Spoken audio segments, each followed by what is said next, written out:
अस्सलाम वालेकुम फ्रेंड्स, कैसे हैं आप। आज हम बना रहे हैं भिंडी चिकन।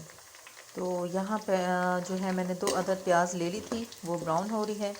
फिर हम आगे इसके अंदर चिकन ऐड करेंगे। यहाँ हमने चिकन ऐड कर दिया। यहाँ जो है देखिए, जो चिकन है वो अच्छी तरीके से ब्राउन हो चुकी है। अब इसके बाद हम इसके अंदर अदरक लहसुन के पेस्ट जो है वो ऐड करेंगे, तकरीबन 1-1 चम्मच दोनों। अदरक लहसुन ऐड कर दिया है, इसको अब अच्छी तरीके से भून लें। अदरक लहसुन देखें अच्छे से इसमें भुन चुका है चिकन के अंदर। अब इसके अंदर हम टमाटर ऐड करेंगे।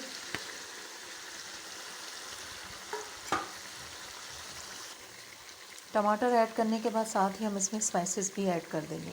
तो मैंने आधा चम्मच जो है वो लाल कुटी हुई मिर्च ली है, आधा चम्मच मैंने ली है लाल पिसी हुई मिर्च, और आधा ही चम्मच मैंने लिया है धनिया, और आधे से थोड़ा सा कम हल्दी,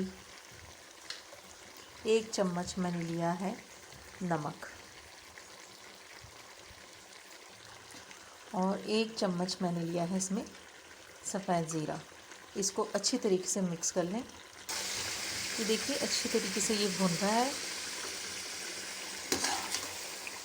लेकिन अभी भी इसके अंदर जो है टमाटर जो है सही से गले नहीं है। तो इसमें मैं थोड़ा सा पानी जो है ऐड करूँगी, ताकि इसकी अच्छी सी ग्रेवी बन जाए। तकरीबन 1 कप मैंने पानी लिया है। तो आप इसको 5 से 10 मिनट के लिए पकने दें, ताकि जो ये चिकन है ये भी गल जाए और इसकी एक अच्छी सी ग्रेवी बन जाए। ये देखिए इसकी माशाल्लाह जो है ग्रेवी वो तैयार हो गई है। तो अब हम जो है भिंडियाँ फ्राई करेंगे। यहाँ जो है हमारी भिंडियाँ फ्राई हो रही हैं। जब ये फ्राई हो जाएंगी तो हम इसको सालन में ऐड कर देंगे। ये हमने यहाँ पर भिंडियाँ ऐड कर दी हैं। इसको 2 मिनट दम पर पका दें। जी फ्रेंड्स, ये देखिए ये है भिंडी चिकन की फ़ाइनल लुक। ज़रूर ट्राई कीजिएगा और मुझे ज़रूर कमेंट्स में बताइएगा कि आप लोगों को कैसी लगी ये रेसिपी।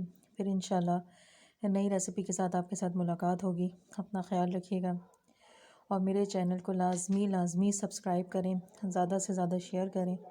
आप लोगों की सपोर्ट की मुझे बहुत ज़रूरत है। अपना ख्याल रखिएगा। अल्लाह हाफ़िज़।